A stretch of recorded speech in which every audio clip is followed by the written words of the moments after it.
ሳላይ ባለው ኃይለ ቃል መነሻነት ይሆናል። የምስጢር ባለቤት እግዚአብሔር አምላካችን እግዚአብሔር ንጉሳችን ምስጢሩን ጥበቡን ለሁላችን ግለጥልን። አስቀድሞ የወሰናቸውን እነዚህን ደግሞ ጠራቸው፣ የጠራቸውን እነዚህን ደግሞ አጸደቃቸው፣ ያጸደቃቸውን እነዚህን ደግሞ አከበራቸው ይላል። ብርሃነ ዓለም ማኅቶተ ቤተ ክርስቲያን ቅዱስ ጳውሎስ ስለ ሐዋርያት መጠራት ሲመሰክር ምን አለ? እግዚአብሔር አስቀድሞ የወሰናቸውን እነዚህን ደግሞ ጠራቸው ካለ በኋላ የጠራቸውን እነዚህን ደግሞ አጸደቃቸው፣ ያጸደቃቸውን እነዚህን ደግሞ አከበራቸው በማለት ተናግረዋል። ልዑል እግዚአብሔር ሁላችንም ጾመ ሐዋርያትን ፈጽመን ለመፈሰግ ስላበቃን ክብር ምስጋና ለስሙ ይሁን። ዛሬ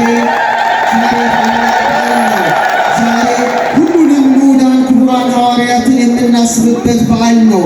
በተለይ ደግሞ ታላቁ የሐዋርያት አለቃ ቅዱስ ጴጥሮስና ማኅቶተ ቤተ ክርስቲያን በእውነት ምርጥቃ የተባለ ቅዱስ ጳውሎስ በሰማዕትነት ያረፉበትን በዓል ጨምረን እናስባለንና ባለችን ጥቂት ደቂቃ ረቀቅ ወዳለው ምስጢር ገብተን ነገረ ሐዋርያትን እንማራለን። እግዚአብሔር አምላካችን ማስተዋሉ እንዲሰጠን ቅዱስ ፈቃዱ ይሆንልን። ቅዱስ ያሬድ አባታችን ታላቅ ኃይለ ቃል ስለ ሐዋርያት ተናገረ። ምን አለ? አሰርጎሙ ለሐዋርያት በሰማያት እግዚአብሔር አለ ሐዋርያትን በሰማያት ውስጥ አለ አከበራቸው፣ አስጌጣቸው ይላል። መቼም የሐዋርያት አመራረት እንደ እንግዳ ደራሽ እንደ ውሃ ፈሳሽ አይደለም። እግዚአብሔር አምላክ አስቀድሞ ኢየሩሳሌም ሰማያዊትን በፈጠረ ጊዜ የንዑዳን ክቡራን ሐዋርያት ስም በእውነት በመሰረቶቿ ላይ እንዲቀረጽ እንዲታተም አድርጓል። ለዚህ ነው ቅዱስ ያሬድ በተለይ በዛሬው መዝሙር ላይ ሐዋርያትን አለ በሰማያት አከበራቸው፣ በሰማያት አስጌጣቸው አለ። በዮሐንስ ራእይ ምዕራፍ 22 ቁጥር 12 ላይ ምዕራፍ 21 ቁጥር 12 ላይ ስታነቡ ኢየሩሳሌም ሰማያዊትን ፈጠረ፣ ስንት ደጃፍ አደረገላት ይላል? 12 ደጃፍ አደረገላት። 3 ደጃፍ በምስራቅ፣ 3 ደጃፍ በምዕራብ፣ 3 ደጃፎች በሰሜን፣ 3 ደጃፎች በደቡብ። አንድ ላይ ሲደመሩ ስንት ይሆናሉ? 12 ይሆናሉ። ፍጹማን ቁጥሮች አሉ በመጽሐፍ ቅዱስ ላይ። 3 ቁጥር ፍጹም ቁጥር ነው። 7 ቁጥር ፍጹም ቁጥር ነው። 10 ቁጥር ፍጹም ቁጥር ነው። የመጨረሻው መደምደሚያው ወርቃማው ቁጥር 12 ቁጥር ነው። 12 ቁጥር የሐዋርያት ቁጥር ብቻ አይደለም። የኢየሩሳሌም ሰማያዊት የበሮቿ ቁጥር 12 ናቸው። 12 ብቻ አይደለም። በበሮቿ ላይ ያለ ዮሐንስ የ12ቱ ነገደ እስራኤል ስም ምን ብለዋል አለ? ተጽፎባቸዋል አለ። ይህ ብቻ አይደለም። በእያንዳንዱ ደጃፍ አንድ መልአክ ቆሟል ይላል። በድምሩ ስንት መላእክት ይጠብቋታል በደጃፎቿ? 12። ምን ያህል ታላቅ ቀመር እንደሆነ አስቡ። ቀጠለና ዮሐንስ ሲናገር የኢየሩሳሌም ሰማያዊት መሰረቶች ላይ አለ የበጉ ደቀ መዛሙርቱ የሐዋርያት ስም ተጽፏል አለ። እነሱ ማን ናቸው? እነ ጴጥሮስ ናቸው። በጣም የሚገርመው ይህ ብቻ አይደለም። የሐዋርያት ስም መጻፍ ብቻ ሳይሆን በሙሉ የኢየሩሳሌም ሰማያዊት ስፋቷ ሲለካ ደግሞ 12,000 ምዕራፍ ነው አለ። ስንት ነው አለ?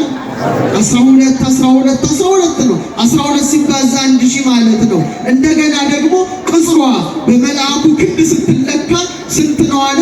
144 ነው አለ። 144 ስንት ማለት ነው? 12 ሲባዛ 12 ነው። ይህ ብቻ አይደለም። በ12 አይናው ታንጻለች አለ።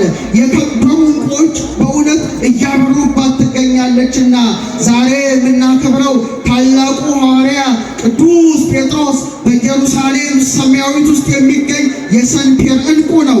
በእውነት ሰንፔር በእውነት ታላቅ ማዕድን ናት።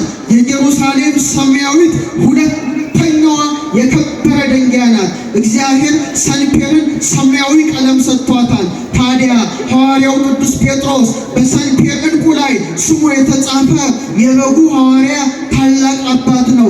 ሰንፔር ሰማያዊ እንደሆነ ጴጥሮስም ሰማያዊ ምስጢራትን የሚናገር ስለ ሰማያዊ አባት የመሰከረ ነው። ጌታ በፊልጶስ ቂሳርያ ሰዎች የሰውን ልጅ ማን ይሉታል ብሎ በጠየቃቸው ጊዜ ደቀ መዛሙርቱ ምን አሉ? ግማሾቹ ኤርምያስ ነው ይሉሃል፣ ግማሾቹ ዮሐንስ መጥምቅ ነው ይሉሃል፣ ግማሾቹ ኤልያስ ነው ይሉሃል፣ ወይም አኳኋዱም ነቢያት ወይም ከነቢያት አንዱ ነው ይሉሃል አለ። እናንተስ ማን ትሉኛላችሁ ሲል ጴጥሮስ ሰማያዊ መልስ ሰጠ። አንተ ውእቱ ክርስቶስ ወልደ እግዚአብሔር ሕያው፣ አንተ የሕያው እግዚአብሔር ልጅ ማን ነህ አለው? ክርስቶስ ነህ አለው። የታመነ አለ የሰማያዊው አባቴ እንጂ ሥጋና ደም አልገለጸልህም። አንተ መሰረት ነህ። በዚህ መሰረትነት ላይ ቤተ ክርስቲያኔን እሰራታለሁ። የገሃነመ እሳት ደጆችም አያነዋውጧትም። በምድር ያሰርከው በሰማይ የታሰረ ይሁን፣ በምድር የፈታው በሰማያት የተፈታ ይሁን ብሎ እውነተኛው የሰንፔር ዕንቁ ጴጥሮስ መሆኑን መሰከረ። ክብር ለዚህ ሐዋርያ ጴጥሮስ ሰንፔር ነው። ይህ ብቻ አይደለም። በራእይ 22 ቁጥር 2 ላይ እንደምትመለከቱት በኢየሩሳሌም ሰማያዊት በየወሩ 12 ፍሬ የምትሰጥን የሕይወት ዛፍን አደረገ ይላል። አቤት ቁጥር 12 እንዴት ያስደንቃል! ይህ ብቻ አይደለም። ከ12ቱ ነገደ እስራኤል የተዋጁት በደብረ ጽዮን ከጌታ ጋር የቆሙት የአብ ስም፣ የወልድ ስም፣ የመንፈስ ቅዱስ ስም በግንባራቸው የታተመባቸው የቅዱሳኑ ቁጥር ዮሐንስ ሲናገር 144,000 ነው አለ። ስንት ነው አለ? 144,000 ምን ማለት ነው? 12 ሲባዛ ስንት? 1,000 ነው። አቤት 12 ቁጥርን በስነ ፍጥረት ላይ ያሰለጠነ ማን ነው?